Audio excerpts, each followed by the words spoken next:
ఓం మహాగణాధిపతయే నమః. ఓం గురుభ్యో నమః. ఓం శ్రీమాత్రే నమః.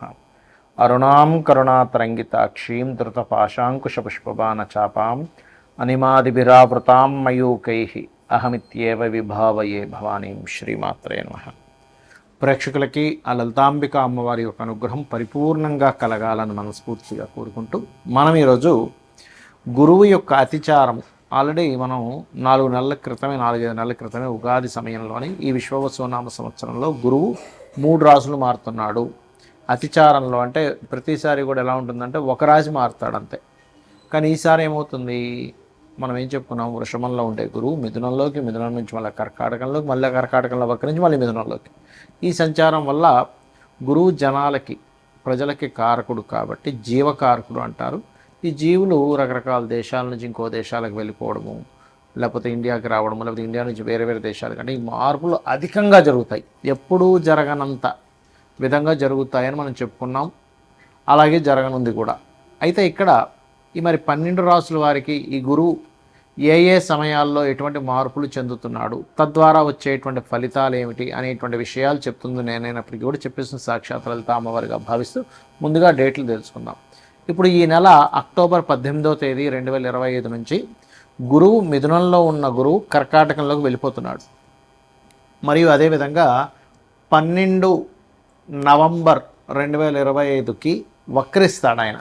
అంటే కర్కాటకంలోకి వెళ్ళినటువంటి గురువు 18వ తేదీ అక్టోబర్లో వెళ్ళిన గురువు అక్కడ మళ్ళీ రెట్రో అవుతాడు. రెట్రో అవడం అంటే ఆయన వెనక్కి వెళ్ళడం కాదు, ఈ యొక్క సోలార్ సిస్టంలో ఏదైతుందో ఈ తిరిగేటువంటి క్రమం మనకు అలా అనిపిస్తుంది. దాని ఫలితాలు కూడా ఖచ్చితంగా వస్తాయి. అలాగే మరలా ఈ రిట్రో అవుతూ అవుతూ వెనక్కి వెళ్ళిపోతాడు. ఎప్పుడు మిథునంలోకి ఎప్పుడు మళ్ళీ చేరుకుంటాడు వెనక్కి వెళ్తూ అంటే 5/12/2025 అంటే 5 డిసెంబర్ 2025 రోజుకి మిథునంలోకి వెళ్ళిపోతాడు. మిథునంలోకి వెళ్ళి అక్కడ కూడా వక్రగతి ప్రయాణం జరుగుతూనే ఉంటుంది. జరిగి ఆయన స్ట్రైట్ అవ్వడము అంటారు. అంటే అతను పూర్తిగా ఒక స్థితి రుజుగతిలోకి రావడం, వక్రగతి పోయి 11/3 అంటే 11వ తేదీ 3వ నెల 2026 రోజు స్ట్రైట్ అవుతాడు. మరియు అదేవిధంగా 2వ తేదీ 6వ నెల 2026కి మరలా అగైన్ మిథునంలో స్ట్రైట్ అయి సంచరిస్తున్నటువంటి బుధుడు కర్కాటకంలోకి వస్తాడు. ఈ యొక్క గ్రహస్థితిని అనుసరించి ద్వాదశ లగ్నముల వారికి, లగ్నం తెలియని వారు రాసుల వారికి ఎటువంటి ఫలితాలు జరగనున్నాయి, ఏ విషయాల పట్ల జాగ్రత్త వహించాలి అనేటువంటి అంశాలు మనం ఇప్పుడు తెలుసుకుందాం.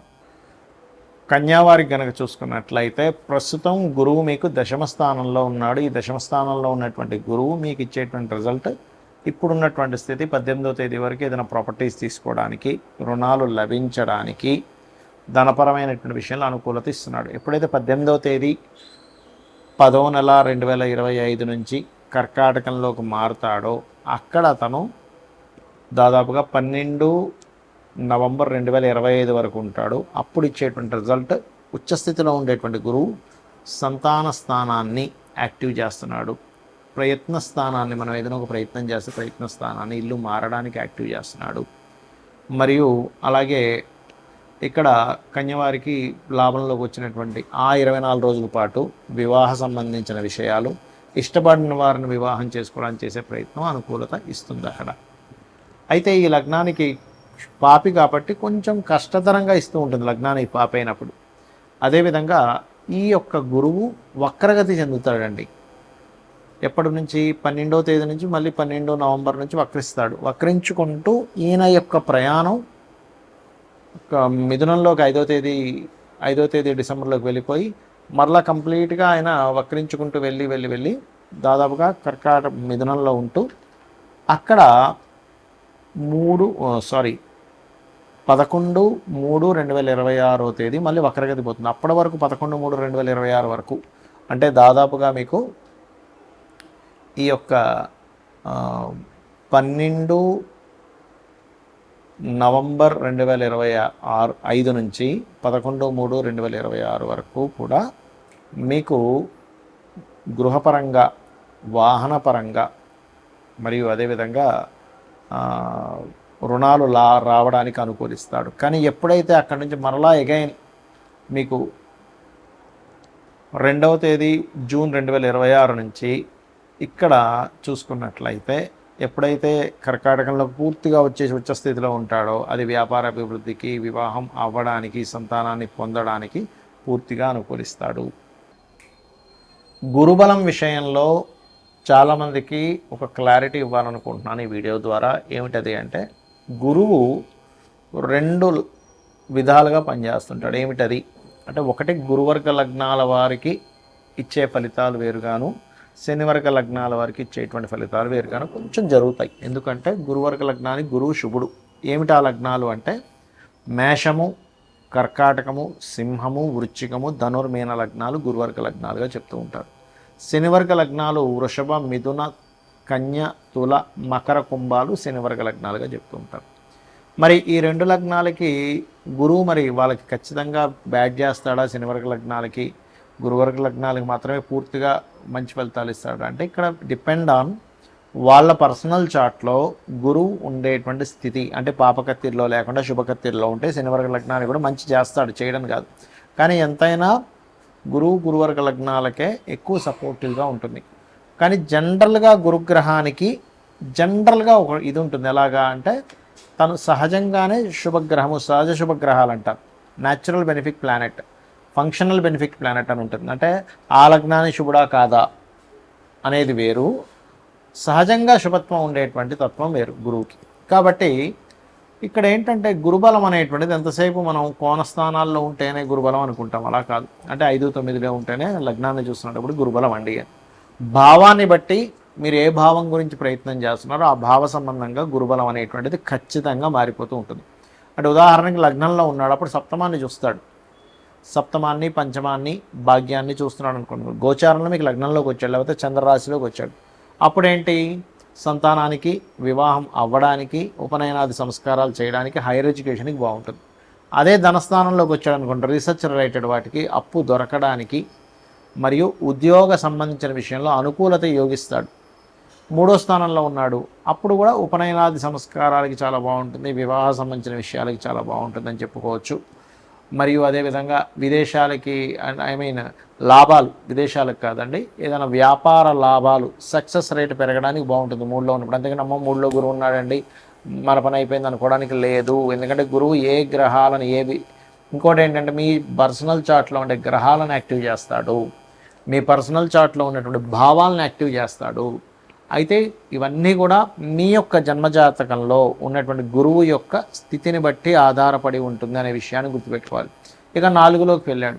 4లోకి వెళ్ళినప్పుడు ఆయన వీక్షణలు ఎక్కడెక్కడ ఉంటాయి అని చెప్పి చూసుకున్నట్లయితే, 4లో ఉన్నప్పుడు సర్వసాధారణంగా అష్టమ భావం మీద ఉంటుంది. కాబట్టి చదివేటువంటి విద్యా సంబంధించిన విషయంలో రీసెర్చెస్ ఓరియంటెడ్గా చాలా చాలా బాగుంటుంది, అందులో ఎటువంటి సందేహం లేదు. అలాగే మరొక విషయం ఏంటంటే, చదివేటువంటి చదువు విషయంలో ఉద్యోగానికి తోడ్పడేటువంటి విద్యని అభ్యసిస్తారు అని చెప్పచ్చు. అదేవిధంగా ఈ 4లో ఉన్నప్పుడు విదేశాలకు విదేశాలకు వెళ్ళి అక్కడ చదువుకొని అక్కడ ఉద్యోగం చేయడానికి, అక్కడ రీసెర్చెస్ చేసి పిహెచ్డీస్ ఇవన్నీ చేయడానికి యోగిస్తాడని అర్థం అనమాట 4లో ఉంటే. ఇక 5వ స్థానంలో ఉన్నాడు. 5వ స్థానంలో ఉన్నప్పుడు కొంతవరకు ఆయన ఇచ్చేటువంటి రిజల్ట్స్లో పంచమ గురువు సంతాన యోగాన్ని ఇస్తాడు, ఇవ్వడం కాదు, కానీ అతను దృష్టి బట్టి ఉంటుంది. ఇప్పుడు 5వ స్థానంలో ఉన్నాడు. 5వ స్థానం కూడా ఉపనయనానికి చాలా మంచిది. కొంతమంది ఏజ్లో చూడండి 5వ స్థానంలో గురువు వచ్చినప్పుడు చేస్తుంటారు. ఎందుకు?